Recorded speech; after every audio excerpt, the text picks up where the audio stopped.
नमो अरिहन्ताणं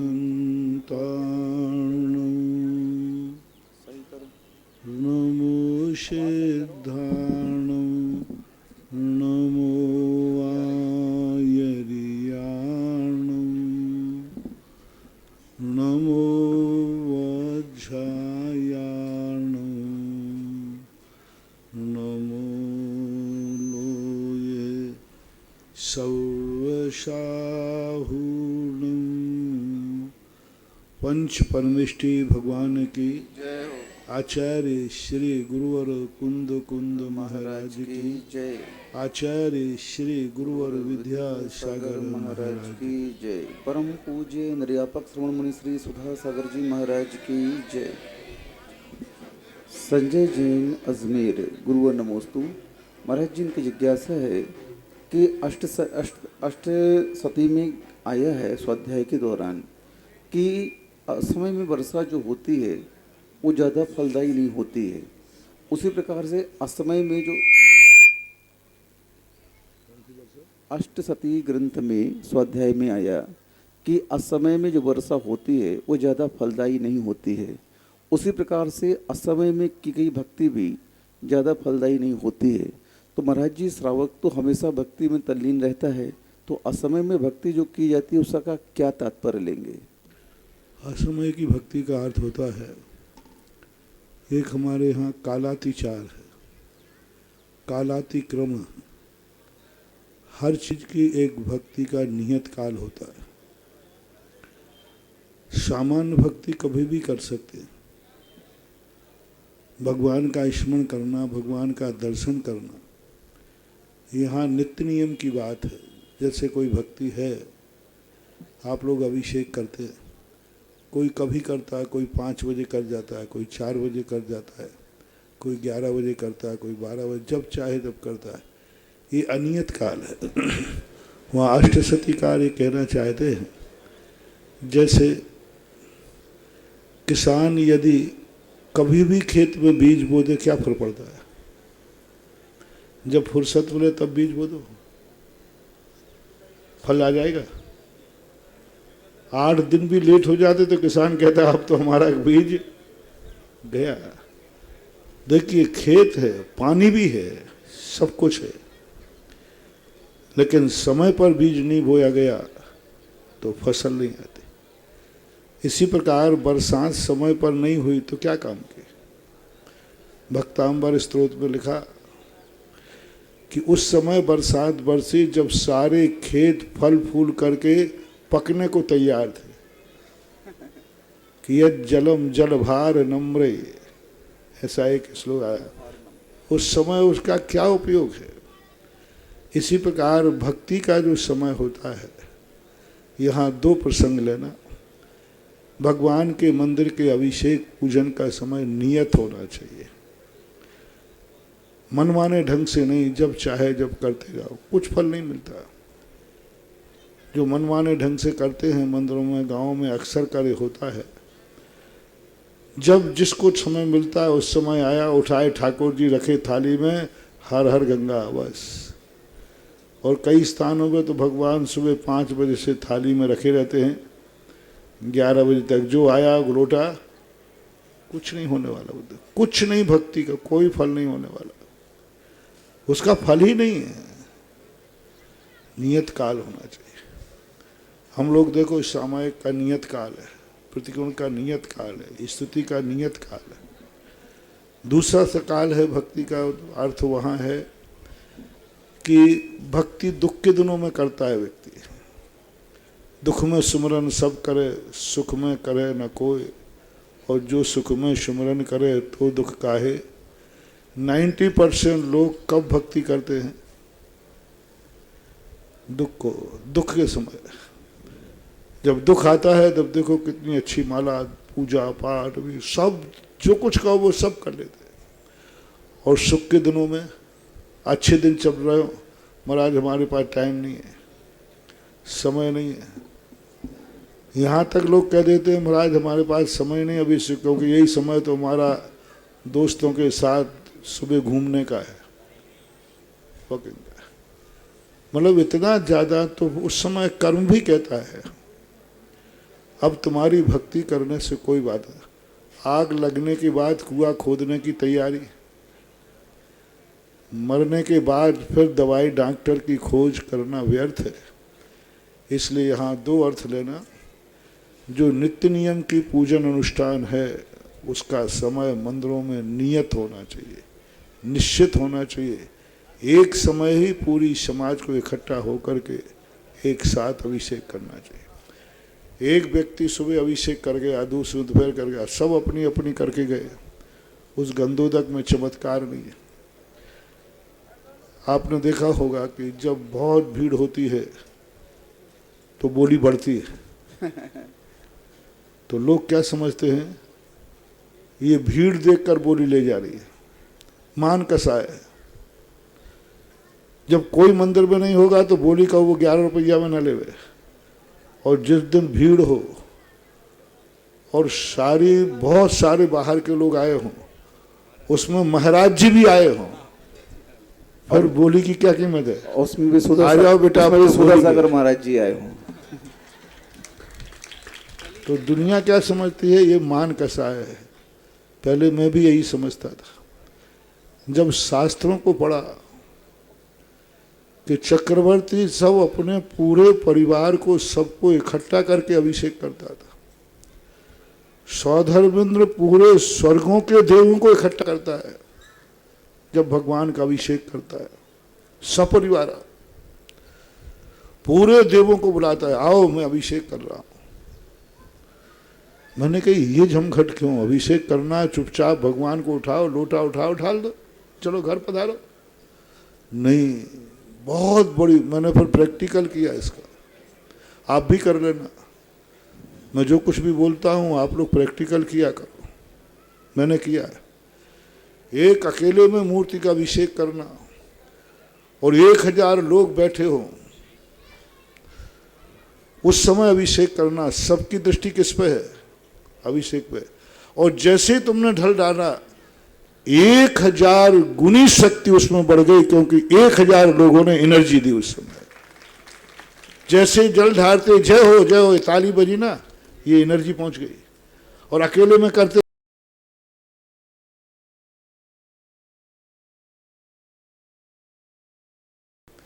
और 1000 लोग बैठ में किया है तो उसमें 1000 गुनी ताकत आई है। अब व्यक्ति बोली क्यों नहीं लेके बैठा होगा, जितना श्रद्धालु बैठा होगा उसकी ताकत बढ़ जाएगी। ये जितने अकेले अकेले लोग आकर गंदो अभिषेक करते, दिन जिंदगी भर निकल जाती, भगवान को घिस घिस कर भगवान को घिस दिया और भगवान का अभिषेक करते करते स्वयं की कमर भी टेढ़ी पड़ गई।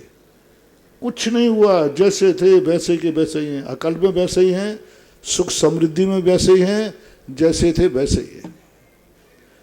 सबको बैठ करके एक नियत, पूरी समाज इकट्ठी हो, उस समय भगवान का अभिषेक हो रहा हो, बहुत बड़ी चीज। मैं सारे भारत में लगभग 20-25 साल से ये बात को करा रहा हूँ। जिन मंदिरों में कोई एक व्यक्ति नहीं जाता था, आज भी मंदिर अतिशयकारी हो गए हैं मात्र सामूहिक अभिषेक से। मैंने कुछ नहीं किया, मात्र सामूहिक अभिषेक कराया। मैंने एक साथ एनर्जी दो, एक साथ ताकत दो, सामूहिक। तो इस प्रकार के जो मूर्ति के जितने ज़्यादा लोग दर्शन करते हैं उस मूर्ति का अभिषेक उतना ही ज़्यादा पावरफुल होगा। अभिषेक सब मूर्तियाँ बराबर हैं नहीं, ये मूर्ति के कितने लोग दर्शन करते हैं, कितने लोगों ने इसमें श्रद्धा व्यक्त की है, सब चीज़ों का एक अलग अलग महत्व होता है। इसलिए नियत काल जो कहा गया पूज्यवर अकलंग स्वामी ने अष्टसती के अंदर, वो एक बहुत बड़ा मार्मिक शब्द है। इसका प्रचार होना चाहिए, समझना चाहिए। और कितना बढ़िया उन्होंने उदाहरण दिया, बेसमय की वर्षा कार्यकारी नहीं होती। आप लोग तो किसान हैं, जिस समय बरसात चाहिए उस समय ना होवे तो, और बाद में खूब जम के हो जाए, क्या काम, समय पर बढ़े। इसी प्रकार अभिषेक पूजन समय पर हो, वो कार्यकारी होगा। और जब अच्छे दिन अपने होते हैं उस समय भक्ति जरूर करना महानुभाव। जिस दिन मैं सदा कहता हूँ जो दिन तुम लोग क्या करते हो, कोई अच्छा सुख का दिन हो, बढ़िया दिन हो तो कहाँ बिताओगे? मनाली में, होटल में, गार्डन में। चलो आज अपना बहुत अच्छा दिन है, जन्मदिन है, शादी की सालगिरह है, यही तुम्हारा सबसे बड़ा अवसगुन है। तुमने खुशी का दिन पापियों के साथ बिताया, तुमने खुशी का दिन पाप स्थान पर बिताया, तुमने खुशी के दिन अपनी आंखें गंदी की, अपना दिमाग गंदा किया, अपना कान गंदा किया, अपना धन गंदा किया, सब कुछ गंदा कर डाला। चाहो वह शुभ दिन तुम्हें अपशगुन बन गया, उसी दिन से तुम्हारा डाउनफॉल चालू हो जाएगा। क्योंकि शगुन उस दिन तुम बताओ आज मेरा शुभ दिन है, जन्मदिन है, शादी की सालगिरह, आज शुभ दिन मैं पवित्र क्षेत्र पर बिताऊंगा, पवित्र आत्मा के साथ बिताऊंगा। हमारी आंखें आज पवित्र आत्मा को देखेंगी, पवित्र आत्मा के शब्द सुने जाएंगे, पवित्र आत्मा के चरण स्पर्श होंगे।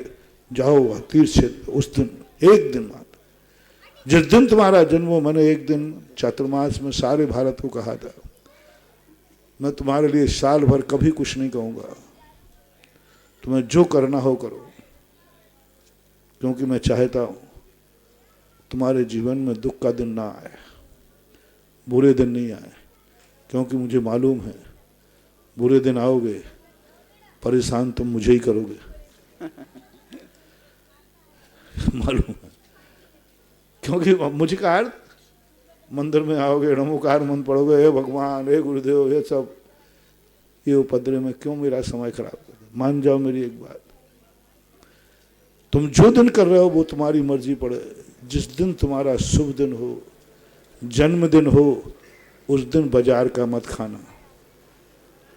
शादी की सालगिरह हो, उस दिन अपनी माँ के हाथ का भोजन करना। शादी की सालगिरह हो, अपने पत्नी के हाथ का भोजन करना, होटल में मत करना। जाओ तुम्हारे सौभाग्य के लिए 100 आशीर्वाद हैं तुम्हें। उस दिन मात दोनों के दोनों कह रहा हूँ, दोनों मिलकर के एक साथ बैठ जाओ। उस दिन मात एक दिन, आज मेरे जन्मदिन है, किसने जन्म दिया था बोलो? माँ ने।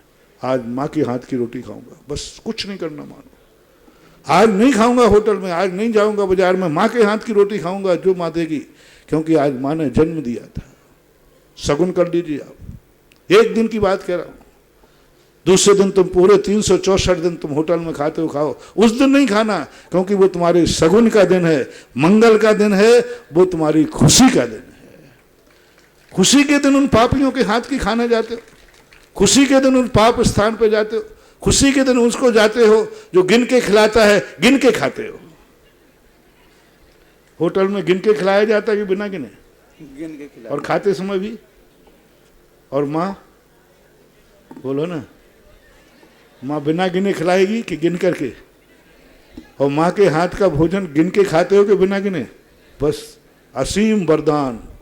जहां जन्म के दिन तुमने गिन के रोटी खाई, गिन के तुमने वहां गया, और वो पाप स्थान है, पापियों का स्थान है। उस दिन मात एक दिन, शादी की सालगिरह का सौभाग्य का दिन है, सौभाग्य का दिन है, तुम्हारा सौभाग्य है। उस दिन तुम अपनी गृहस्थी की दीक्षा मानते हो। आज बाजार में नहीं, आज घर में जो कुछ भी खाना है अपनी पत्नी के हाथ का खाओ, घर में बैठ के खाओ। आज नहीं, आज मंगल है, आज शगुन है। आज गलत स्थान पे नहीं जाएंगे, आज पापियों के स्थान पे नहीं जाएंगे। आज जाएंगे तो किसी पवित्र आत्मा का दर्शन करने जाएंगे, किसी पवित्र तीर्थ क्षेत्र पर जाएंगे, गुरुओं के पास जाएंगे, किसी तीर्थ की वंदना। कल चले जाना होटल में, एक दिन बाद चले जाना, कोई बात नहीं, मैं मना नहीं कर रहा हूं। उस दिन मत जाना, क्योंकि वो तुम्हारी खुशी का दिन है। खुशी का दिन अच्छे लोगों के बीच में व्यतीत करो, अच्छे लोगों के साथ व्यतीत करो, क्षेत्र अच्छा हो, जिस स्थान पर बैठो जहाँ पवित्र काम हुए हो, जिसको देखो पवित्र आत्मा दिखे। ये सब सगुन तुम भूलते जा रहे हो, परिणाम ये निकलता जा रहा है, सब कुछ होकर के तुम्हारे पास शांति नहीं है। सब कुछ है लेकिन क्या नहीं है? शांति नहीं। इसी का कारण है शांति। तो जब तुम्हारे खुशी का दिन हो, उस दिन कहना आज बड़ी खुशी का दिन है, क्या करूं? चलो किसी तीर्थ की वंदना करते हैं, सुख का दिन। चलो किसी मंदिर में जाकर के भगवान का अभिषेक करते हैं, खुशी का दिन। चलो आज गुरु महाराज का आशीर्वाद लेते हैं, क्योंकि आगे बोलो ना, खुशी का दिन। और तुम लोग क्या करते हो? चलो महाराज के दिन चलते हैं, क्योंकि आज घनो दुख है, काई करो। दुख का दिन आता है तो तीर्थ याद आते, गुरु याद आते, भगवान याद आते, नमोकार मंत्र याद आता है। यही तुम्हारा दुर्भाग्य है।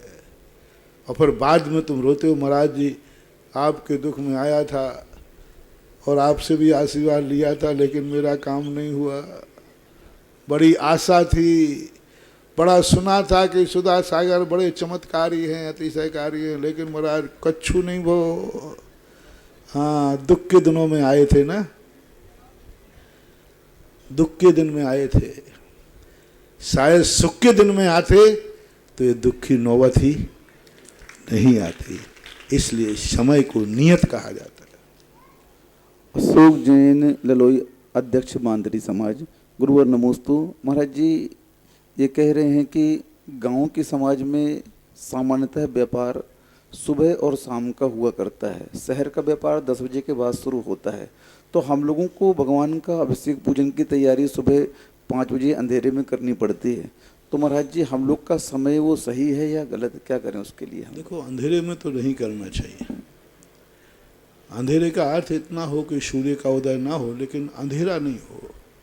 कुछित कदाचित कोई अनुष्ठान वगैरह होते हैं, वो अपवाद मार कहलाते हैं। नित्य नियम करना उचित नहीं। समस्या आपकी है, उसको आप अनुकूल करें।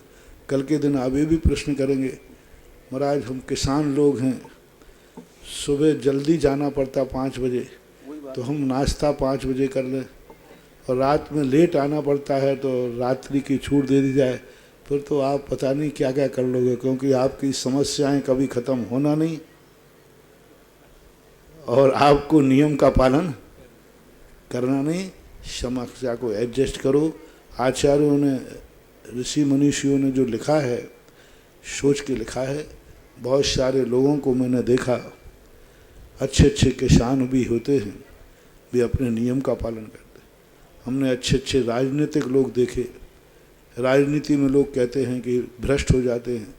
मैंने ऐसे राजनीतिक लोग देखे जो रात्रि भोजन नहीं करते, आलू प्याज नहीं खाते, कुछ भी दुर्गुण नहीं है, रात्रि में भोजन नहीं करते।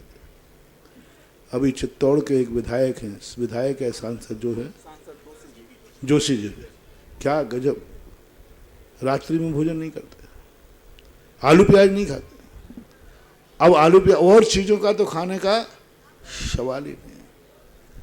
तो ऐसी बात नहीं है, यदि दृढ़ता हो तो सब पालन हो जाता है। एडजस्ट करने की जरूरत है।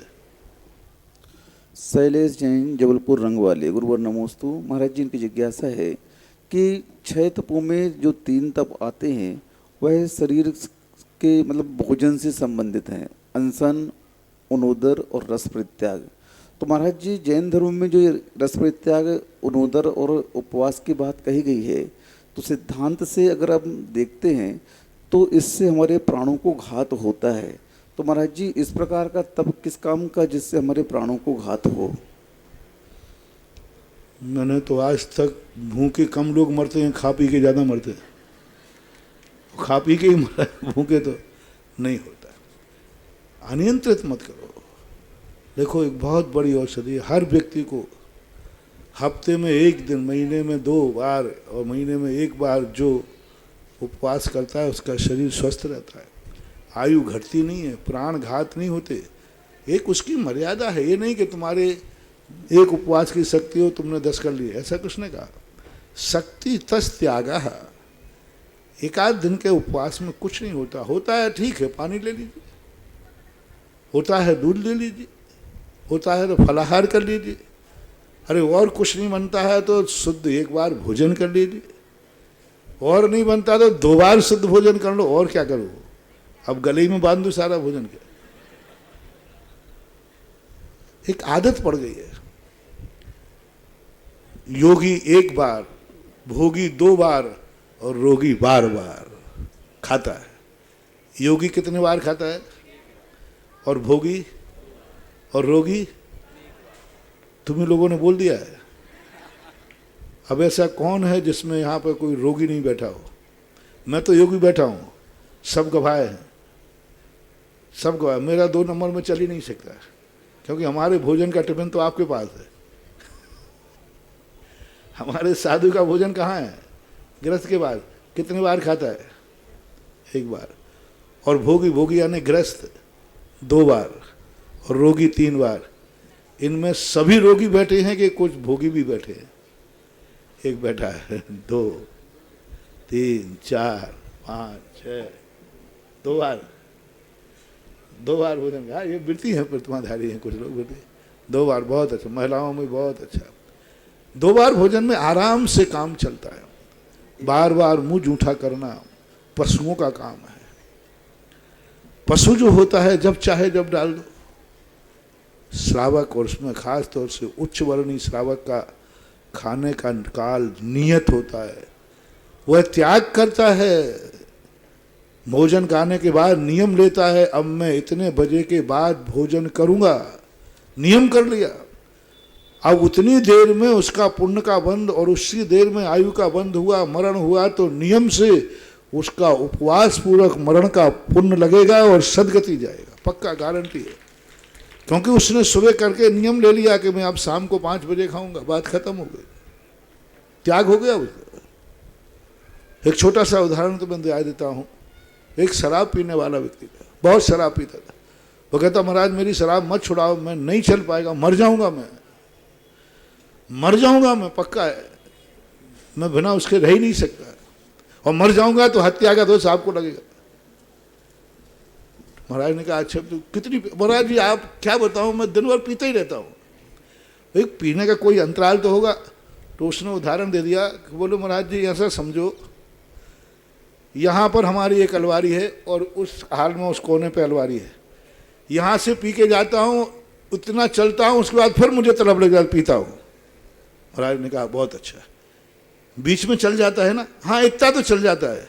तो बस तू यही नियम ले ले कि कमरे के उस कोने में पीना, इस कोने में पीना, बीच में मत पीना। इतनी देर का तो त्याग कर दे। उसने कहा इसमें तो कौन सी बड़ी बात है? देखो महाराज मैं यहाँ पीऊंगा तो मैं हाँ भी नहीं कहूंगा, लेकिन मना नहीं कर रहा हूं, और वहां जाके पीऊंगा। बोले तेरी तो मर्जी, बीच में मत पीना। क्या गजब की बात हुई महानुभाव। सुनो, इधर पी के गया, बीच में जा रहा था और कायस्वर कर लेता था, जब तक मैं उस दीवार तक नहीं पहुंचूंगा तब तक मेरा त्याग है। महाराज ने ही कहा त्याग कर दिया कर भाई, बीच में नहीं पीऊंगा। त्याग किया, बीच में पहुंचा, उसी समय आकाश से बिजली गिरी, पट्टी टूटी, सिर पर फूटा, मर करके देव हुआ। मरण शराबी का हुआ कि शराब के त्यागी का हुआ? बोलो, ये है। तो तुम लोग जैनी जब चाहे पशुओं जैसे मत खाओ। जिसने कहा आओ साहब चाय पिलो, शुरू, जब चाहे जो चाहे पशुओं जैसा, जैसे पशुओं को कुछ खिलाओ ना, ऐसे तुम लोग भी। आज कोई समय नहीं, कोई ये नहीं बोलता साहब हमारे अभी भोजन का समय नहीं, मेरा टाइम निश्चित है। हर चीज का टाइम जो निश्चित कर लेता है वो सब कुछ करता हुआ भी बहुत सारे पाप के आश्रय से बच सकता है। नियत करो। कोई ने कहा चाय नहीं शाम को पीऊंगा, मेरा शाम का टाइम है, भोजन शाम को खाता हूं, बीच का मेरा त्याग है। काल नियत होना चाहिए। राजेंद्र जैन मेरठ, गुरुवर नमोस्तु। महाराज जी की जिज्ञासा है कि रेण सारा में लिखा है कि जो जीव विषयों में निरंतर आसक्त होता है वह सम्यक्त से रहित होता है। तो महाराज जी जो चक्रवर्ती हुआ करते हैं उसके 365 रसोइये होते हैं और इतना 56 प्रकार का भोग वो खाता है, इतना विषय भोग में रत रहता है, तो वो सम्यक्त से रहित नहीं माना जाएगा क्या? बड़े आदमियों की थालियां बड़ी होती हैं, जब वे खाते हैं तो 2-3 गिलास खा के उठ जाते, सब पड़ा रह जाता है। भरत चक्रवर्ती देखो, उनके खाने का तो उसके पुण्य का फल है, करें क्या? उसको पुण्य का योग मिला है, उसके लिए इतना प्रोटोकॉल है। कभी उसने अष्टमी 14 को अन्न जल ग्रहण नहीं किया, कभी उसने 2 बार से ज़्यादा भोजन नहीं किया। अष्टांगा पर तीनों अष्टांगाएं 8 दिन के उपवास करता था, 10 लाख क्षण पर्व करता था, ऐसे उपवास करके कभी भी उसने अष्टमी पुरुषोत्त को कभी अन्न जल ग्रहण नहीं किया, सब कुछ रखा है। ये योग है, ये पुण्य का फल कहलाता है। उसने इतने अन्न दान दिए हैं, इतने आहार दान दिए हैं कि उस पुण्य के स्वरूप उसको मिलेगा। अब वो खावे या ना खावे, उनका देखने का वैभव है। 360 रसोइया, बाकी भी बड़े उदासीन होते हैं, निरीह वृत्ति वाले होते हैं, सब कुछ होकर के भी वो जल से भिन्न कमल होते हैं। तो महाराज जी, चतुर्थ गुण स्थान में सम्यक दृष्टि भोग करता है, तो क्या उसके भोग भी निर्जरा के कारण होते हैं? भोग करता है और भोग होता है। कर्ता जहां तक आएगा वो निर्जरा का कारण नहीं होता है। आप बैठे हैं, आप सब कुछ है, कोई भी चीज उपयोग कर रहे हैं, आप कर रहे हैं। और जैसे मान लीजिए आप पे कूलर लगे हुए, सब कूलर लगे रहे, आप लोगों ने लगवाए हैं, थोड़ी थोड़ी ठंडी हवा मेरे पास तक भी आ रही है। हाँ, आ रही है। लेकिन मुझे बंद नहीं होगा, क्योंकि ना मैंने लगवाए हैं, ना मेरा कृतकार्य अनुमोदना है। अब आ रहा है सो उदासीन पे, नहीं लगाते तो भी मेरा दिन निकलता, और लगाए हैं तो मेरे लिए लगाते तो मैं हटा देता। अब तुम्हारे लगाए हैं और हवा चल रही है। कितनी चीज़ें हैं ऐसी, कितनी चीज़ें हैं जिनके लिए भोग करता नहीं है, भोग होता है, सहज भाव से होता है उसके लिए। अंशु जैन, USA, गुरु नमोस्तु। महाराज जी ये कह रहे हैं कि हम लोग विदेशों में प्रतिदिन जिन मंदिर के दर्शन नहीं कर पाते हैं, तो हम लोग घर में रह करके ऐसा क्या करें कि बिना मंदिर जाए हमें देव दर्शन का पुण्य मिल जाए। आप जैसा बताएंगे हम वैसा करने के लिए तैयार हैं। बिना विदेशों में मंदिर प्रतिदिन नहीं मिल पाते दर्शन इनको, तो घर में रह करके हम ऐसा क्या करें कि प्रतिदिन दर्शन करने का पुण्य लाभ हमें मिल जाए बिना दर्शन यदि किए? मैं ये मार्ग बना दूं तो मार्ग बन जाएगा, अपवाद मार्ग बन जाएगा। ये मार्ग है ही नहीं। अब रही बात मजबूरी, तो ये मजबूरी की तुम्हारी समस्या है। जितना बने देव दर्शन का पुण्य लग जाए तो फिर सभी घर में बैठ के ही दर्शन कर लेना। मजबूरी को मार्ग नहीं बनाया जा सकता, उसको उस समय मजबूरी मान करके, दोष है, दोष बराबर दोष लगेगा। क्यों गए वहां, किसने कहा था, क्यों गए? भारत में लोग भूखे मर रहे क्या? भारत में लोग भूखे मर रहे क्या? क्यों गए वहां पर? इसलिए गए कि महाराज यहाँ 10 लाख रुपया मिलता, वहाँ 50 लाख मिल गया, पर 40 लाख तुम्हें ले गया। भगवान के दर्शन की कीमत 40 लाख। मूल्यांकन कर दिया तुमने, धन से तोड़ लिया, तो सबसे बड़ा अपमान तो तुमने वहीं कर दिया। अब तुम अपनी मजबूरी उसे कहते हैं जो सारे प्रयास करने के बाद भी नहीं कर पा रहा है, उसको मजबूरी बोलते हैं। जो चाहे तो वह कह सकता है कि नहीं, जहाँ मेरे भगवान का मंदिर नहीं वहाँ मेरा आवास नहीं, जहाँ मेरे गुरुओं का गमनागमन नहीं वहाँ मेरा आवास नहीं, जहाँ जिनेन्द्र देव के अभिषेक पूजन नहीं मिल सकता वहाँ स्वर्ग भी मुझे मंजूर नहीं है। ऐसी स्थिति जब कर लेता है तो बात अलग है। ये तो तुम्हारी कोई मजबूरी नहीं है, तुम्हारा शौक है। शौक है, तुम शौक में, मौज में और अर्थ के लिए विदेश गए हो, मजबूरी में नहीं गए। जितने विदेशी गए हैं इसलिए गए, महाराज यहाँ भूखों मर रहे थे, यदि नहीं जाते तो हम मर जाते। वो विदेशी गया है कि यहाँ सब कुछ था लेकिन और ज़्यादा चाहिए था, इसलिए विदेश गया है। भिखारी, जो सबसे गरीब कौन विदेश गया? जिसको यहाँ खाने को नहीं था इसलिए विदेश गया है। उसका नाम बताओ एक। उसको पैसा भी नहीं मिलेगा महाराज जी। है? नहीं, खाने को नहीं मिला था भारत में। जो व्यक्ति खाने को नहीं मिले इसलिए विदेश जाना पड़े, कृपया करके वो मेरे से संपर्क करे। मैं उसके जीवन भर के खाने की व्यवस्था करूंगा, चिंता मत करो। हमारे पास बहुत चौके, मैं परेशान हूं। खाने के लिए नहीं, वो जितने विदेश जाते हैं ऐश के लिए जाते हैं। उनकी हवस इतनी पूरी नहीं होती कि देश में जो मिल रहा है उससे उनको और कुछ ज़्यादा चाहिए, इसलिए जाते हैं। तो ये तो दोस्त तुम्हारा बनेगा। अब आपकी समस्या है, आप उसको जितना कर सकते हैं उतना करिए, लेकिन उसकी पूर्ति नहीं होगी। महाराज जी बहुत सारे पिताजी के मर जाने के बाद आप कहो महाराज जी पिताजी मर गए, अब हम ऐसा क्या करें कि पिताजी की उपस्थिति का एहसास हमें हो जाए। अब तो भाई एक फोटो लगा लो, उस पर एक माला डाल दो, बस यही है। अब वहाँ तो भगवान की फोटो लगा लो और एक माला डाल दो, बाप मर गया तो फोटो पूज लो, और क्या कर सकते हैं। अब तो जिंदा तो होने वाला है नहीं, तो फोटो ही ठीक है। तो ऐसा कुछ करो। महाराज जी उनकी तरफ से मेरा एक प्रश्न है कि बहुत सारे एनआरआई जो विदेश में हैं और दर्शन लाभ तो उन्हें प्रतिदिन नहीं मिल पाता है, तो क्या वे अपने घर में अष्टद्रव्य सजा करके और पूजन करके उस द्रव्य को छत पर चिड़िया आदि के लिए रख दे? तो इसको मैं मार्ग नहीं बनाऊंगा। आप जो कुछ करते हो, मैंने लॉकडाउन में सबको टीवी के सामने कराया। पिछले वर्ष सारे भारत में पूरे साल भर पूरी पूजा अभिषेक टीवी के सामने बैठ के हुई। मैंने बहुत कुछ कह दिया और कुछ भी नहीं कहा, मैंने उत्तर दे दिया। मर गया बाप तो अब बाप को कैसे याद करें, बोलो ना। फोटो लगा के अब क्या कहते, वो तो मर ही गया, वो जिंदा होने वाला तो है नहीं। अब विदेश में और क्या कर सकते हैं, बाप तो है नहीं, भगवान है नहीं, प्रतिष्ठित है नहीं। फोटो लगा लो और उसी के सामने उदक चंदन तंदुल पुष्प के जो करना है उसको कर लो। मजबूरी है, क्योंकि अब है ही नहीं तो क्या करेंगे। मजबूरी के लिए आपका जो मार्ग है वह मार्ग माइक से विधेय नहीं किया जा सकता, उसके स्थान पर नहीं किया जा सकता।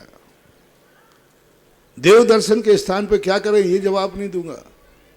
हम विदेश में क्या करना चाहिए, तो बस कहे, हमने कई बार कहा, कम से कम जो अभिषेक पूजन का समय है उस समय सब आरंभ परिज्ञा छोड़ करके, जिनवाणी है, फोटो है, उसके सामने बैठ करके पूजा कर लो, भक्तांबर पढ़ लो। लेकिन ये मार्ग हम विदेशियों को बताएंगे, लेकिन आफत तो ये देसी पहले अपना लेंगे सबसे। अरे महाराज जी ने, हमने सुना है खुद, कौन सा गांव है, कनवाज के जिज्ञासा समाधान में कहा था कि फोटो के सामने भी पूजा कर सकते। आफत तो ये है।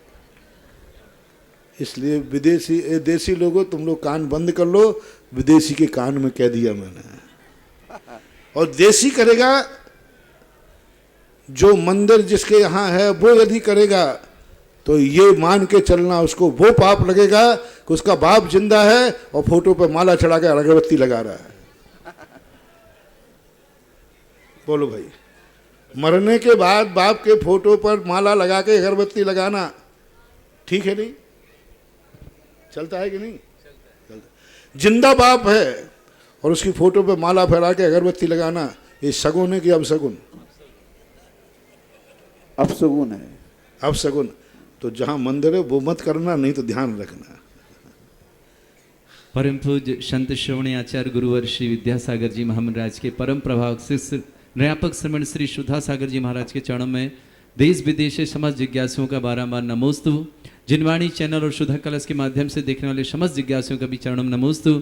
ऑनलाइन जिज्ञासा के पश्चात उपस्थित श्रावकों में से मैं बुला रहा हूँ सर्वप्रथम इंदिरा जी जैन बढ़िया रजबाज वाले, और तैयार रहेंगे मालती जी जैन बोरा, समस्त परिवार इनके पास माइक पहुंचा। उसके पहले महाराज से ऑनलाइन जिज्ञासा एक लगातार कुछ दिनों से हमें और महावीर भैया का विशेष फोन आया है कि आपके सानिध्य में पिछले वर्ष बिजौलिया में और आगे भी हम लोगों ने गुरु पूर्णिमा दिवस आपके सानिध्य में मनाया था, और उसके पश्चात वीर शासन जयंती भी आपके सानिध्य में और पूजा के माध्यम से मनाया था। तो इस बार भी क्या ऐसा कुछ लाभ पूरे श्रावकों को जो दुनिया में बैठे हैं, विदेशों में बैठे हैं, इस लाभ लेना चाहते हैं, कुछ मार्गदर्शन चाहते हैं? पिछले साल ही मैंने कहा था कि साधु जो भी उपदेश देता है मंगलाचरण के रूप में देता है, शुरुआत ही।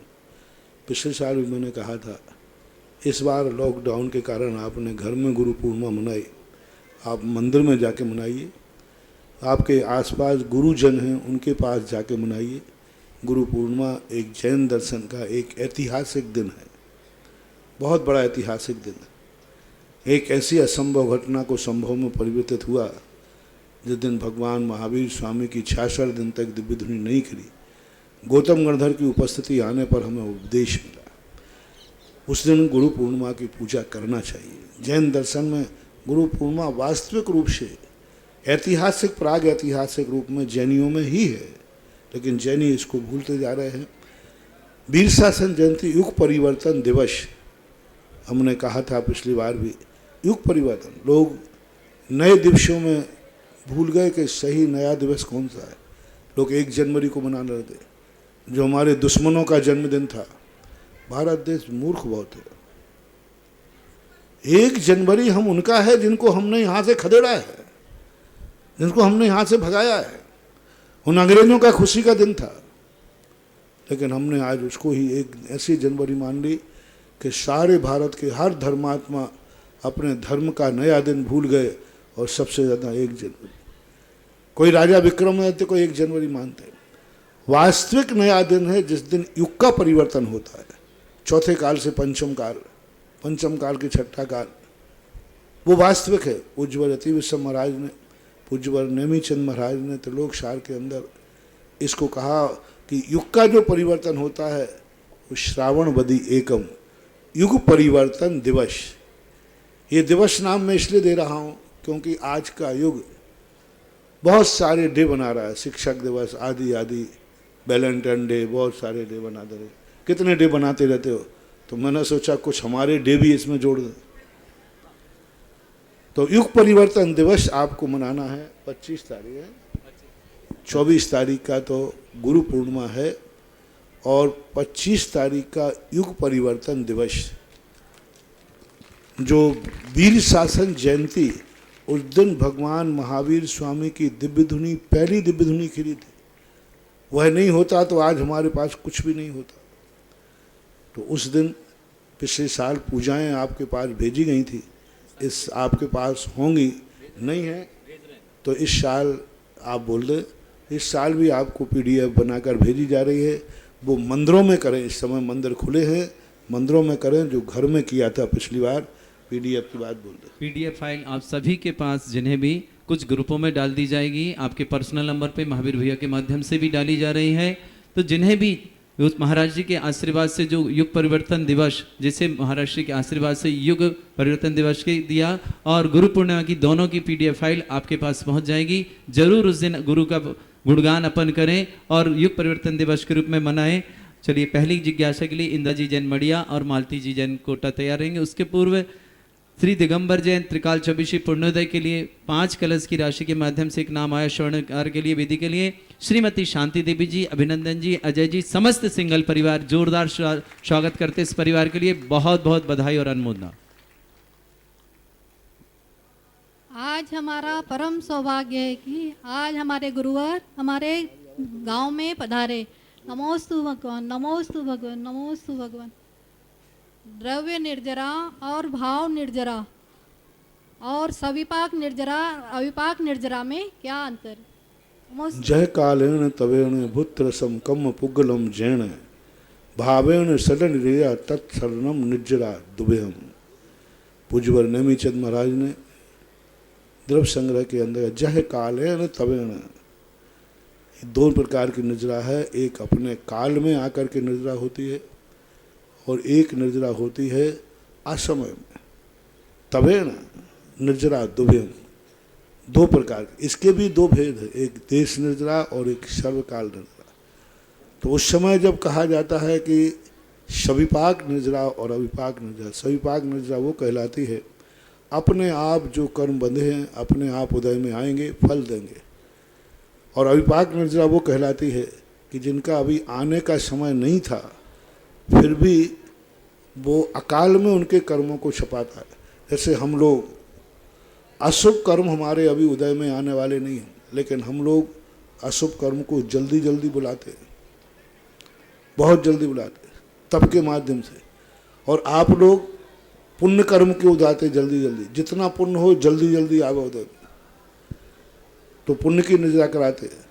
तो अविपाक निर्जरा है अपने समय पर। जैसे आम है, एक डाल पे पकता है, एक को तोड़कर कच्चा पका लिया जाता है, ऐसे कर्मों को हम चाहें तो अपने कर्मों को बदल सकते हैं, हम चाहें तो हाथ की लकीरों को बदल सकते हैं, हम चाहें तो भाग्य की रेखाएं बदल सकते हैं, हम चाहें तो अपने किए हुए कर्मों की नियत धारा को बदल सकते हैं। ये मिथ्या धारणा है कि हमने जो कर्म किया है वो भोगना पड़ेगा। नहीं, अविपाक निर्जरा का अर्थ यही है कि हम यदि सम्यक पुरुषार्थ पढ़ें तो हमारे किए हुए किस्मत भी बदल जाती है। अपराध के एक सपोज कीजिए आपको कोई व्यक्ति ने जेल दे दिया, जेल हो गया, कोर्ट से जेल हुआ था, कोई बदल नहीं सकता, लेकिन जेल में आपने इतनी अच्छी तरह सज़ा काटी कि पूरी सज़ा के पहले ही आपको बरी कर दिया जाता है। होता है कि नहीं? 15 अगस्त 26 जनवरी को जिनकी सज़ा 20 साल की तो उनके 10 साल में छोड़ दिया। क्यों? क्योंकि उनकी रीडिंग होती है कि ये सज़ा इतनी ईमानदारी से भोग रहे हैं और इनको अपने किए हुए पाप का इतना पश्चाताप है, इतना पश्चाताप है कि ये अभी दोबारा पाप नहीं करेंगे। उनको खुला छोड़ दिया कि जाओ, कबाड़ खुले हैं, भाग जाओ।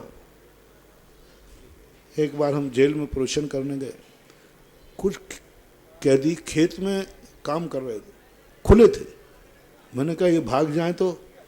बोले महाराज ये वो ईमानदार के लिए हैं जिनको यदि मैं भगाऊंगा तो ये भागेंगे नहीं। ये कहते हैं कि नहीं, मैंने अपराध किया है, मुझे सजा मिलना चाहिए और मैं कानून को तोड़कर नहीं भागूंगा। तुम भगाओगे, यदि आप इनसे कह देना महाराज, मैं आपके सामने कहता हूँ, ये कहते साहब इतना बड़ा अपराध मत कराओ मुझे से, मैंने अपराध किया है, मुझे सजा दी, मैं भोगूंगा। तो ऐसे जो अपने अपराध को एक्सेप्ट कर लेते और सजा ईमानदारी से भोगने को तैयार होते हैं, उसे कानून भी दया करके बीच में कहता है जाओ, कानून से तुम्हें बरी किया जाता है। ऐसा ही अपने कर्म अपन ने बांधे हैं, ठीक है, अतीत में बहुत कर्म बांधे हैं, लेकिन यदि हम ईमानदारी पर उतर जाएं, अपने अपराधों को स्वीकार करें और कर्मों की सजा भोगने में खेद न करें, तो ये कर्म भी हम पर दया करके जो महीने भर में जाने थे वो एक दिन में दुख दे करके खत्म हो जाते। कर्म अपन बांधते हैं कैसे? पूज्यवर शिव कोटि महाराज कहते हैं, आम के पेड़ पर मोर लगता है ना, मोर कितना लगता है? यदि पूरे ही फल जाए तो पेड़ ही खत्म हो जाएगा। इतने पाप अपन करते हैं लेकिन पूरे फल नहीं मिलते, पूरे फल मिले तो अपन जिंदा ही नहीं रह पाए। लेकिन अविपाक निर्जरा से कुछ उदीर्ण होकर के बेचारे कुछ तो फूल झड़ जाते हैं, कुछ कैरी होते हुए झड़ जाते हैं और कुछ लोग तोड़ करके झड़ा देते हैं। डाल पर कितने पक पाते हैं? बहुत गिनती के। ऐसे मानना चाहिए। तो शविपाक और अविपाक निर्जरा जो है ऐसा मानना। तैयार रहेंगे मालती जी, उसके बाद सुरेंद्र जी जैन सहारनपुर। शीघ्रता से करें, एक माइक इधर भेज दें भाई। गुरुवर के चरणों में मेरा और मेरे परिवार के द्वारा कोटि कोटि नमो। माइक पास में रखें दीदी। गुरुवर, मेरा प्रश्न है कि मनुष्य जब जन्म लेता है तो बिना मुहूर्त के, और मरता भी है तो बिना मुहूर्त के, फिर सारे जिंदगी भर मुहूर्त के पीछे क्यों भगता रहता है? किसके पीछे? मुहूर्त के पीछे। तो फिर जिंदगी भर मुहूर्त के लिए क्यों मरता रहता है? जन्म अंधा होके होता है, मरता अंधा होके है, जीता आंख खोल के, इसलिए वो देख के चलता है। जन्मता है व्यक्ति आंख बंद करके जन्मता है, आंख बाद में खुलती है, और मरता है तो आंख बंद होने पर मरता है। इसलिए आंख बंद करने वाला क्या मुहूर्त देखेगा?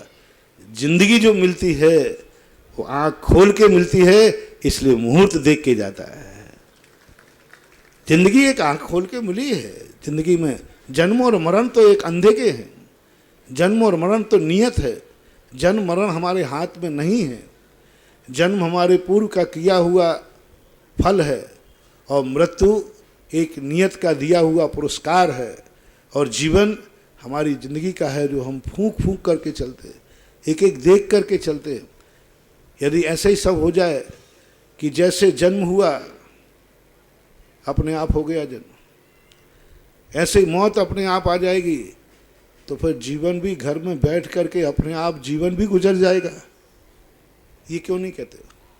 जीवन भी गुजर जाएगा, जैसे जन्म हुआ ऐसे मृत्यु हुई, ऐसे जीवन भी गुजर जाएगा। कोई कहे कि थोड़ा कमाओ, बोले क्या कमाना, जीवन गुजर जाएगा। तुम नहीं कमाओगे तो भी सुबह से शाम होगी कि नहीं? बोलो, जिंदगी गुजर जाएगी। नहीं खाओगे तो भी दिन गुजरेगा। बहुत अच्छा उदाहरण दिए देता हूँ। एक व्यक्ति ने एक कपड़ा खरीदा, दूसरे ने भी खरीदा। एक व्यक्ति कंजूस था, उसने उसको अपनी अटैची में रख दिया और प्रतिदिन देखता कपड़ा रखा है। 10 साल बाद निकाला, कपड़ा पूरा छार छार हो गया था। दूसरे व्यक्ति ने कपड़ा खरीदा था, उसने पहन करके 1 साल में फाड़ दिया। जिसने 10 साल तक सुरक्षित किया वो समझदार है, कि 1 साल पहन करके फाड़ दिया वो समझदार है। पहन करके फाड़ दिया, कम से कम 1 साल, 1 साल पहना तो है, 1 साल पहना तो है। 1 साल कम जिए तो हैरत क्या, हम उनमें से हैं जो मसाले जला के जिए। हम अपनी जिंदगी जीते हैं, आंख खोल के जीते हैं, मुहूर्त देखते हैं, आंखों से देखते हैं, मन से सोचते हैं, दूसरे से पूछते हैं। जिंदगी हमारे हाथ में है। जिंदगी जीने के लिए हमें दूसरों का सहारा लेते हैं, जन्म के लिए नहीं, मरण के लिए नहीं। जिंदगी जीने के लिए हमें पढ़ाई करना पड़ती है, पढ़ना पड़ता, मौत के लिए पढ़ाई नहीं करना पड़ती, जन्म के लिए नहीं करना पड़ती। जिंदगी एक बहुत बड़ा पुरस्कार है। जिंदगी का हर क्षण जागृत होकर निकालना चाहिए, और इतने जागृत होकर निकालना चाहिए कि एक एक क्षण भी हमारी होश में निकले, बेहोशी में नहीं। जन्म बेहोशी में हुआ हमें खबर नहीं है, मौत बेहोशी में होगी हमें पता नहीं चलेगा। जन्म बेहोशी में हुआ जिसकी हमें खबर, मौत बेहोशी में होगी जिसकी हमें खबर, लेकिन जीवन होश में है, मुझे खबर है। तो जिसका खबर है, यही तो आनंद। श्रीमान सुरेंद्र जी और तैयारेंगी मैना जी जैन। कोई बात गुरुवर है तुम में, जो दुनिया दौड़ी आती है, केवल तुम में ही पाती है, वह औरों में नहीं पाती है। पूज्य गुरुदेव, मेरा निवेदन भी है और जिज्ञासा भी है पूज्य गुरुदेव आपके पावन श्री चरणों में। आपके प्रेरणा और आशीर्वाद से पश्चिम उत्तर प्रदेश के श्री क्षेत्र हस्तिनापुर जी में दानोदय तीर्थ क्षेत्र का शिलान्यास हुआ। पूज्य गुरुदेव, हम लोग आपसे ये निवेदन करते हैं कि आपकी चरण रज, आपके पाद प्रक्षालन का अवसर हम पश्चिम उत्तर प्रदेश के लोगों को कैसे मिले, कैसे अपना पुण्य प्रगाढ़ करें। ये प्रार्थना सभा नहीं है। गुरुदेव निवेदन यही है कि हम अपना पुण्य कैसे प्रगाढ़ करें कि आपका उधर पदार्पण हो। गुरुदेव आशीर्वाद है, पुण्य बढ़ा। प्रश्न करा करें। और गुरुदेव आज जी गुरुदेव, और एक आपने भी जिज्ञासा का समाधान दिया है, वहीं से मेरा एक प्रश्न अभी साथ साथ है कि जिनाभिषेक के समय बहुत से लोग बहुत इकट्ठे हो जाते हैं मंदिर जी में, किंतु किसी कारणवश मान लो कुछ महिला या पुरुष देर से पहुंचते हैं वहाँ पर, तो शांति धारा के पश्चात अर्घ वगैरह चढ़ा दिया, जिस समय उस समय कहते हैं कि भगवान की अभी तो बता दें कि यदि कभी कोई ट्रेन का टाइम है और महिला किसी कारणवश, परेशानी बस, बीमारी बस, बच्चे लेट पहुंची, तो स्टेशन पे गाड़ी रुकी रहती होगी आपके यहाँ? नहीं, मेरा नहीं रुकती। नहीं, शायद क्या पता, दयालु गाड़ी है ना। क्योंकि गाड़ी को दयालु, बेचारी माँ है, अब बच्चे के लिए वो कह रही साहब मैं क्या करूं, ट्रेन रुकती है क्या? नहीं रुकती। टाकीज में पिक्चर लगती है, उस समय यदि लेट चलो तो कहते ना साहब आज मैं लेट आ रहा हूं, थोड़ा पिक्चर लेट शुरू करना। सब कार्यों के लिए समय पर होता है, अकेला मात धर्म के कार्यों के लिए ही क्यों लेट लतीफ? नहीं, कोई माफ़ी नहीं है। जब दुनिया के हर कार्य हम समय 4 बजे ट्रेन है तो कितने बजे उठ जाते हो? फिर मंदिर के समय पर मंदिर क्यों नहीं? सब बहानेबाजी, कुछ नहीं है। टाइम सब चीज का निकल सकता है, तो इसका भी निकलना चाहिए। कोई शॉर्टकट ढुलवा करके यहाँ से समर्थन मत मांगो। नमोस्तु भगवान। अगली जिज्ञासा के लिए ऑनलाइन के माध्यम से एक रिकॉर्डिंग जिज्ञासा। एक और घोषणा पूर्णोदय तीर्थ दादाबड़ी कोटा के लिए, वहाँ की गौशाला के लिए 1,11,000 राशि के माध्यम से एक गाय को गोद लिया श्रीमती बिमला देवी जी जैन, वाइफ श्री चांदमल जी जैन, अलीगढ़ टोंक राजस्थान से बहुत बहुत बधाई। जिन्हें भी ज्ञानोदय या जहाँ भी भारत के जहाँ भी महाराष्ट्र के आशीर्वाद से गौशालाएं चल रही हैं, जैसे अभी फिलहाल कोटा में बहुत अच्छी व्यवस्थाओं के साथ तो गौशाला में जिन्हें 1,11,000 की राशि के माध्यम से गाय गोद लेनी है अपने नाम दे सकते हैं, राशि अपनी सुविधा के अनुसार वहाँ की कमेटी से ओम संपर्क। शांति। यहाँ कनवास है, यहाँ कोई घोषणा नहीं करना। चले जिज्ञासा ऑनलाइन के माध्यम से मैना जी का नाम नमोस्तु महाराज जी। सकल दिगंबर जैन समाज डडुका बांसवाड़ा, पूज्य श्री आपके पावन आशीर्वाद एवं मार्गदर्शन में सांगानेर संस्थान से पधारे जितेंद्र भैया जी गुना के कुशल निर्देशन में श्री सिद्ध चक्र महामंडल विधान का आयोजन हो रहा है। पूज्य श्री आज का दिन संपूर्ण श्री समाज का एक ऐतिहासिक दिन बना, जिसमें समाज के 8 वर्ष से लेकर 90 वर्ष तक के सभी पुरुष वर्ग ने एक साथ पहली बार सामूहिक अभिषेक 108 रिद्धि मंत्रों द्वारा एवं संपूर्ण विश्व में शांति की कामना हेतु व्रत शांति धारा की। पूज्य श्री ये सारा कार्यक्रम आपके ही पावन आशीर्वाद से संभव है, अतः आपको आभार में पुनः नमोस्तु नमोस्तु नमोस्तु। पूज्य श्री जिज्ञासा है, 108 मंत्रों से अभिषेक करने का क्या महत्व है? किसी वस्तु में जब अनेक गुण होते हैं, अनेक शक्तियां होती हैं, तो हमें अपनी दृष्टि स्थापित करना पड़ती है कि तुम उसे किस दृष्टि से देखना चाहते। एक व्यक्ति है, वो पिता है, वो पुत्र है, वो पति है, वो भाई है, तुम्हारा कौन है? वो सब कुछ पता नहीं कितना दोस्त है, कितने रास्ते हैं, लेकिन तुम जब उसको देखोगे तो इन सारे रिश्तों को देखोगे कि तुम्हारा जो रिश्ता है वह देखोगे, वो सब कुछ है। वही एक व्यक्ति मामा है कि नहीं, पिता है कि नहीं, पुत्र है कि नहीं, सब कुछ है, लेकिन तुम्हारा कौन है? तुम जब उसको देखोगे तो वो सारे रिश्ते तुम्हें दिखेंगे कि जो संबंध तुम्हारा है वो दिखेगा। तुम्हारा पिता है, मान लीजिए, वो किसी का बेटा है, मामा भी है, लेकिन जब तुम उसे देखोगे तो तुम्हारी दृष्टि में मामा आएगा कि पिता आएगा। बस यही है, क्योंकि हमारा संबंध क्या है? ये रिद्धियां गुण, अनंत गुण भगवान के अंदर विद्यमान हैं। तुम्हें इस समय किसकी जरूरत है? किसकी जरूरत है? क्या चाहिए तुम्हें इस समय? किस चीज से परेशान हो? जब भगवान का ध्यान किया जाता है तो सर्वांगीण किया जाता है, लेकिन जब भगवान की अभिषेक पूजन किया जाता है तो आपका कोई ना कोई पर्पस होता है। जब आप कर रहे हैं कि मुझे बीमारी से परेशान है, तो आप उन औषधि रिद्धियों की तरफ ध्यान आकर्षित होता है, क्योंकि एक एक गुण से संपन्न आदिनाथ भगवान है।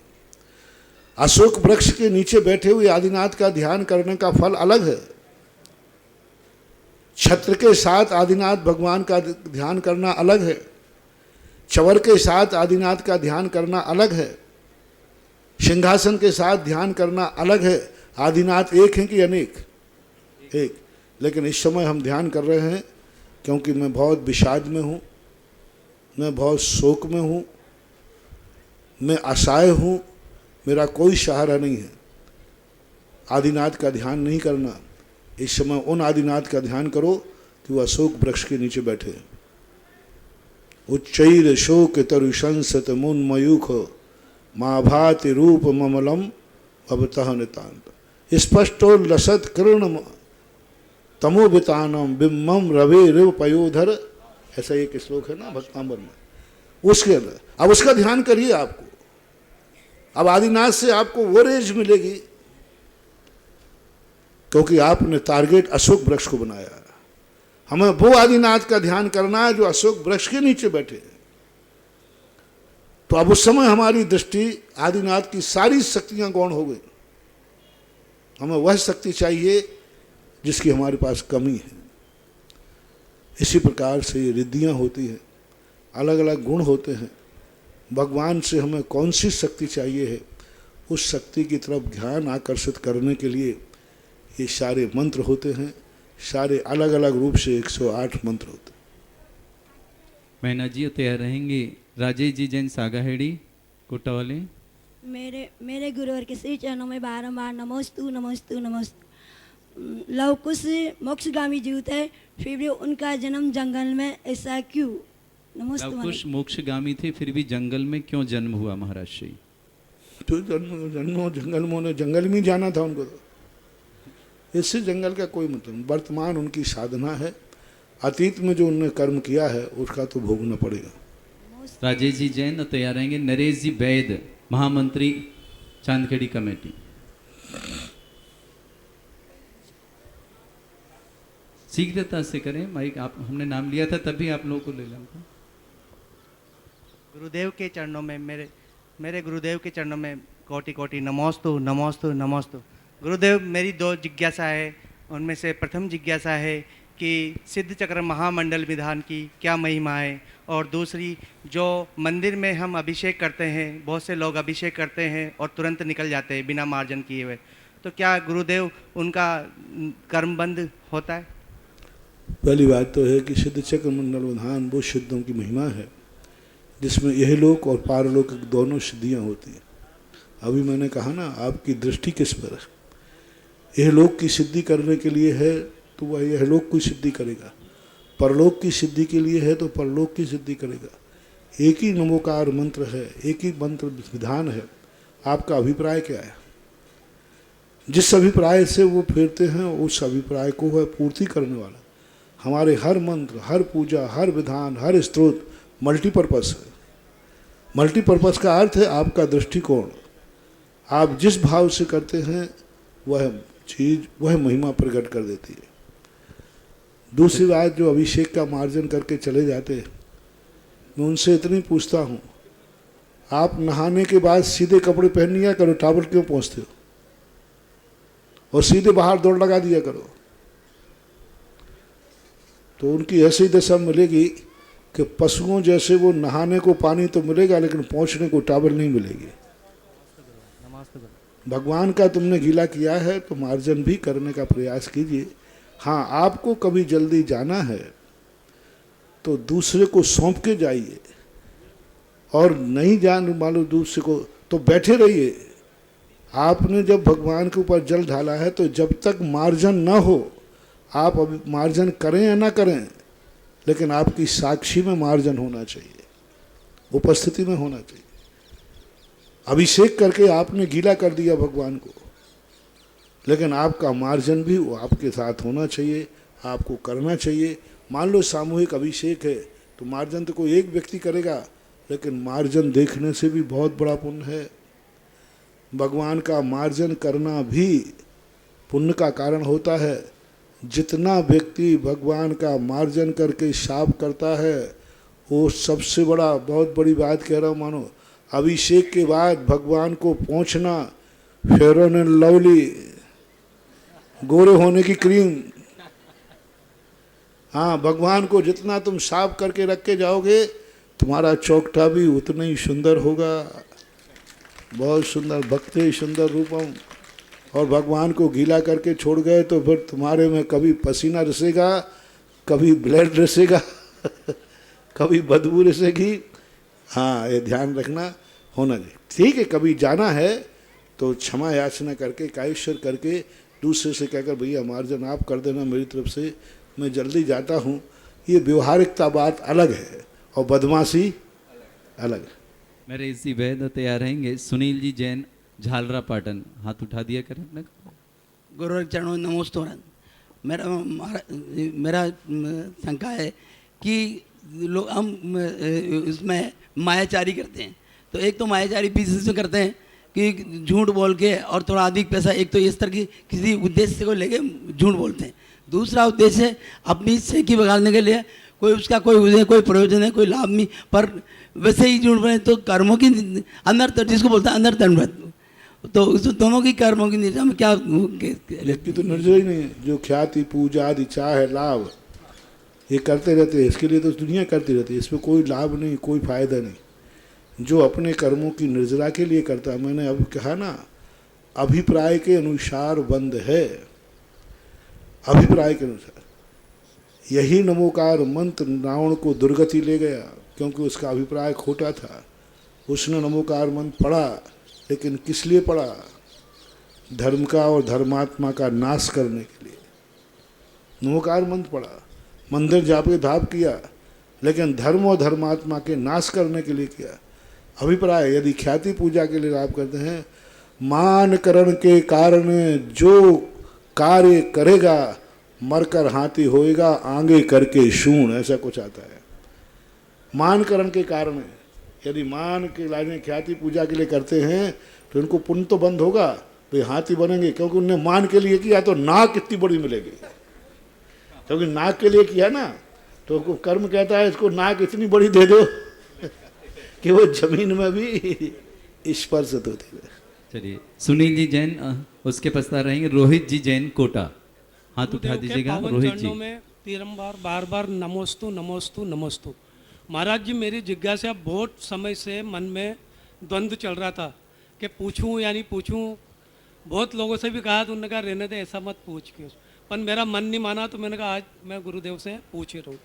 धार्मिक होना और एक धार्मिक क्रिया जो करते हैं उसमें विशेष तौर से महिला और पुरुष है ना, महिलाएं तो बहुत स्वाध्याय भी करती है, सब करती है, लेकिन उनके आचरण में वो नहीं आता है कि ये लोग इतने धार्मिक हैं, उसके बाद इनके जीवन में वो चीज़ नहीं आती है। और जिद्दीपन बहुत होता है विशेष तौर से महिलाओं में, तो ये क्या इनको आपके माध्यम से कैसे दूर किया जाए? थोड़ा सा आप पुरुष होकर के महिलाओं की शिकायत आप कैसे कर सकते हैं? आपको अनुभव है? रोज बहुत जगह अनुभव। आपको अनुभव कैसे है? या तो आपकी पत्नी गड़बड़ है, बहुत सारी जगह पे अनुभव है, आपकी मम्मी गड़बड़ है, बहुत जगह अनुभव है महाराज जी, बहुत जगह। ऐसी बात नहीं है, पुरुष भी कम नहीं होते। पुरुषों की बातें खुलवाओ मैं, तब एक आध महिला को माइक दूं। हाँ, तो वो देगा कि पुरुष कितने होते हैं। गुण दुर्गुण सब में अच्छे होते हैं, अच्छे भी हैं और बुरे भी हैं। अच्छी नारियां भी हैं, ऐसी बात नहीं है, लेकिन कुछ ऐसी होती हैं कि ठीक है, पुरुषों में भी कुछ होते हैं। तो ये एक किसी दुर्गुण के कारण पूरी नारी जाति को बदनाम नहीं किया जा सकता। एक जिद्दीपन पुरुषों में कम है क्या?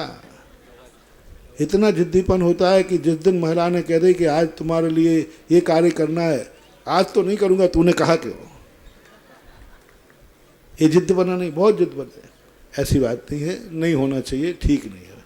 रोहित जी जैन और अंतिम जिज्ञासा के लिए राजकुमार जी जैन, झालरा पाटन। नमोस्तु गुरुवर, नमोस्तु। मेरा और मेरे एक बार मैंने महिलाओं लोगों ने कहा कि महाराज जी महिलाएं मंदिरों में बहुत बात करती हैं, तो मैंने ऐसे ही किसी ने कहा प्रश्न, तो मैंने महिलाओं को डांट दिया कि मैंने कि देखो महिलाएं मंदिर में बातें नहीं करना चाहिए, ठीक बात नहीं, बहुत गलत बात है, बहुत गलत बात। अब महिलाएं, इतना डांट पड़ गई उस दिन कि महिलाएं ग्रुप बना के हैं, बोले महाराज जी सुनो, मेरी बात सुनो। अब माइक पे तो हम बोल नहीं पाते, हमने बोले महाराज जी ये पुरुष लोग दिन भर बाजारों में घूमकर अपने दोस्तों से मिलते हैं, हम लोगों को घर से बाहर नहीं निकलने देना, खुले नहीं घूम सकते, तो मात्र एक मंदिर में ही सहेली को मिलने का मौका मिलता तो कहाँ बात करें, फिर बाजार में करेंगे जाके? अरे मैंने कहा ये तो बड़ी मार्मिक बात है। हम कहीं खड़े होकर बात करें बाजार में तो आपको ऐतराज, पुरुष बाजार में खड़े होकर के बात करें तो कोई ऐतराज नहीं। दो दोस्त बाजार में खड़े हो रहे, गप्पे कर रहे हैं, हंसी मजाक कर रहे हैं कि नहीं? यदि दो महिलाएं या दो बच्चियां बाजार में खड़े होकर हंसी मजाक सहेली से कर रही तो आपको ऐतराज है कि नहीं? बोलते नहीं हो है। और दो छोकरे कर रहे हैं तो दो छोकरे कर रहे हैं, हंसी कर रहे हैं, मजाक कर रहे हैं, एक दूसरे को मार रहे हैं, जो कुछ भी कर रहे हैं। और यदि दो छोरियां वहां जाकर बाजार में खड़े होकर सहेली को एक दूसरे से हंसी मजाक करें, हाथ पैर चलाएं, तो आप लोग क्या करेंगे? देखो कलयुग आ गए रे, और छोरा कर रहा था तब सतयुग आ रहा था। तो बोले महाराज जी ना तो हम बाजार में खड़े होकर बात करें, सो हम अशिष्टता में आएंगे, सड़क पे करें तो अशिष्टता में आएंगे, फिर हम कहाँ मिलें अपनी सहेलियों से, ये बता दो। मैंने कहा बिल्कुल ठीक बात है। मैंने दूसरे दिन से मैंने कहा अब मंदिर में मनाते समय एक कक्ष करना चाहिए, सहेली मिलन कक्ष, कि भाई ये है अपनी, कुछ होती है समस्याएं जो उनकी समस्याओं के ऊपर भी विचार करना चाहिए। वो जिद करती हैं तो कोई ना कोई ऐसी बात जरूर है कि उनकी बात को नहीं माना गया, तभी जिद करती है। यदि उनकी बात को सहज मान लिया जाए तो शायद वो समझ जाए। और दूसरी बात, एक दूसरे के नेचर को समझो। हम अपनी बात समझना चाहते हैं, सामने वाले को नहीं समझना चाहते। विवाद वही है कि हम अपनी बात समझाना चाहते हैं, सामने वाले को भी तो समझो कि उसके आचरण क्या है। हाँ बोले। नमोस्तु गुरुदेव, नमोस्तु। महाराज जी, आयु का बंध कब होता है? आयु का बंध वैसे तो कभी भी हो सकता है, लेकिन वैलिड रूप से यदि पूरी जिंदगी जीता है तो अपने जीवन के 3 भाग करना चाहिए। 2 भाग निकल जाने तक आयु का बंध नहीं होता। अंतिम जो 1 भाग बता, सपोज कीजिए 60 वर्ष की उम्र है तो 40 वर्ष तक उसको आयु का बंध नहीं होगा।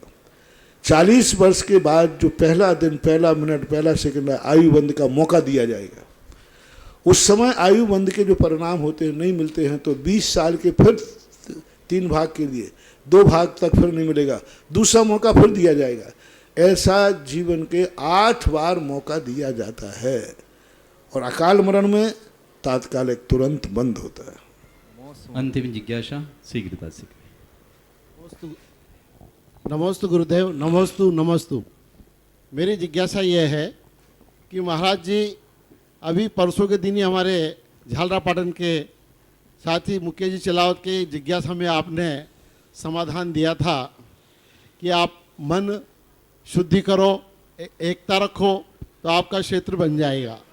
तो महाराज जी ऐसे मेरी जानकारी के अनुसार बहुत से राजस्थान के क्षेत्र हैं जहाँ पर भी ट्रस्ट मंडल या समाज में एकता या मन शुद्धि नहीं थी, किंतु फिर भी आपके चरण पढ़ने के बाद वो पावन कंचन पारस की तरह महक रहे हैं। तो ऐसा हमने क्या मांगा गुरुवर जो देने से घबराते हो? ये जिज्ञासा है प्रभु।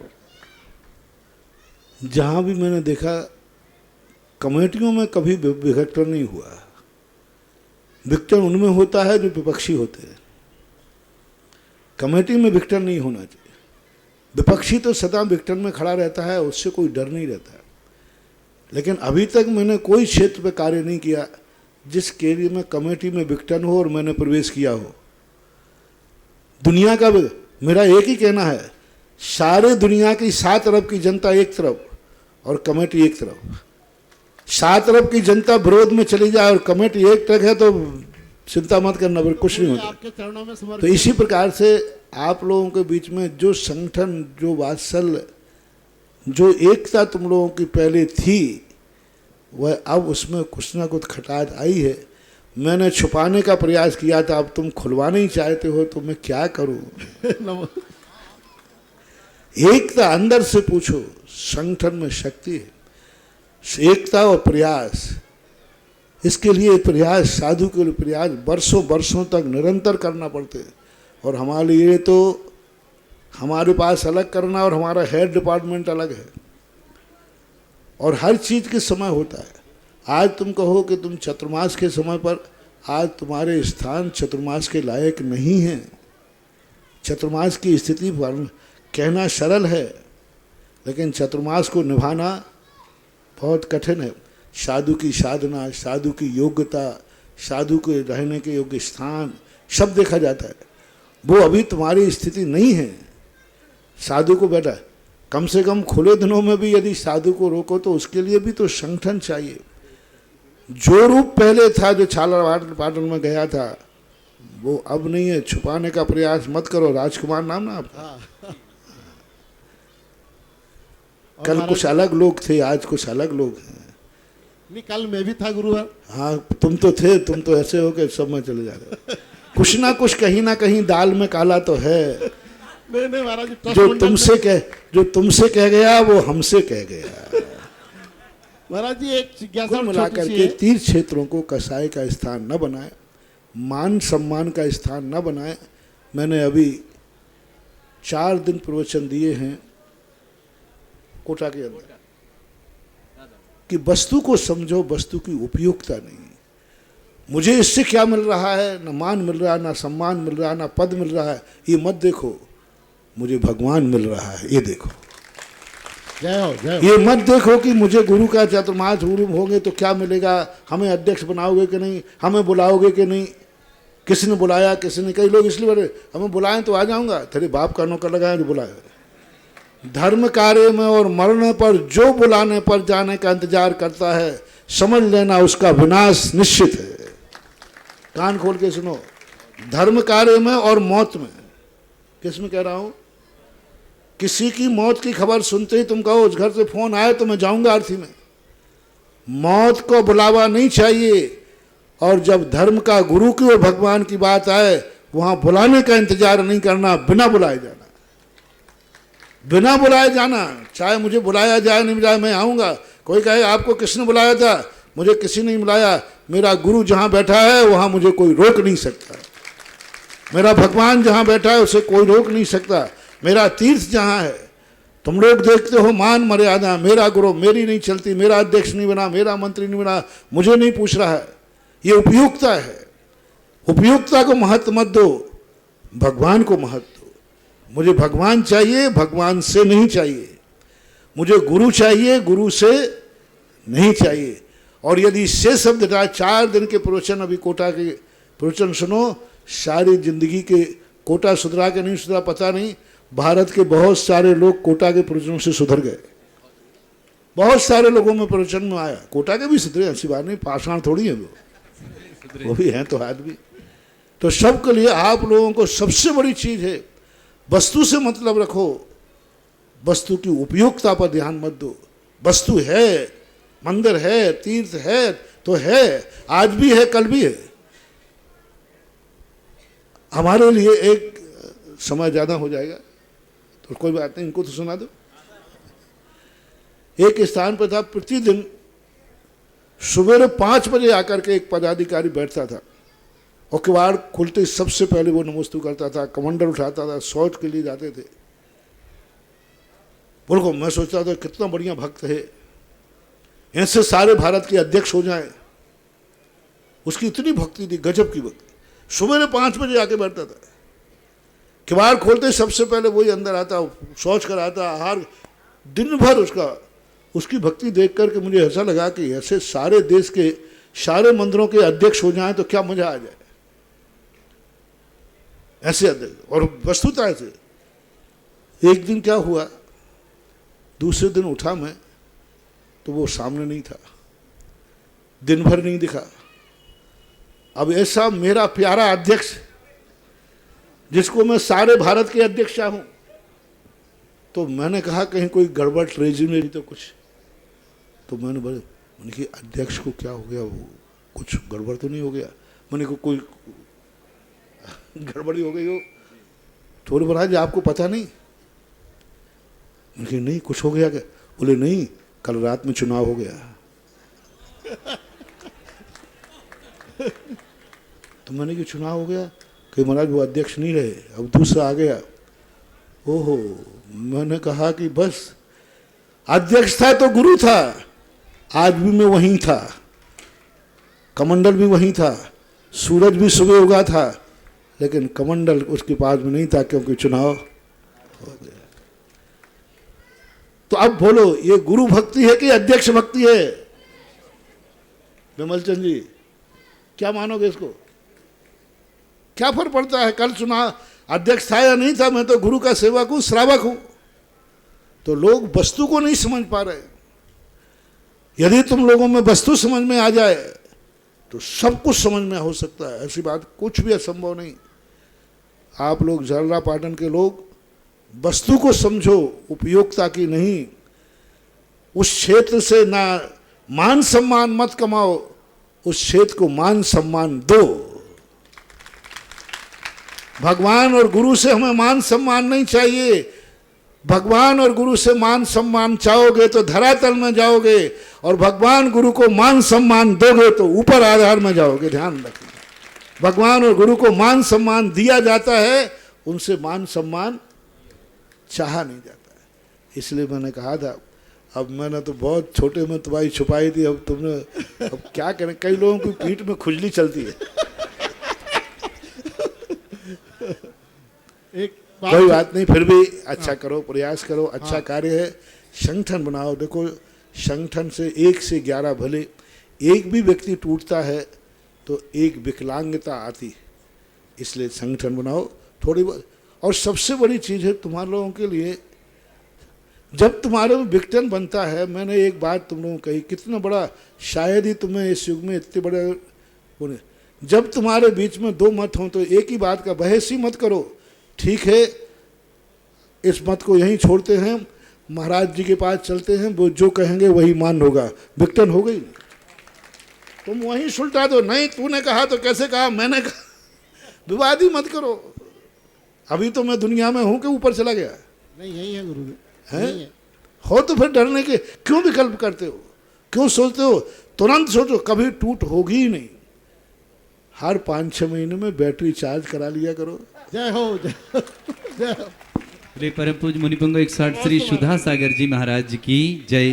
जिन बैठे रहे सभी लोग। जिनवाणी की ज्ञानते सूजे लोकालोक, शोवाणी मस्तक नमो सदा देतु धूक। ही जिनवाणी भारती तो ही जपोदन रैन, जो 13 शरण सो पावे शिक्षण 9 बार नमोकार कर लें। उसके पश्चात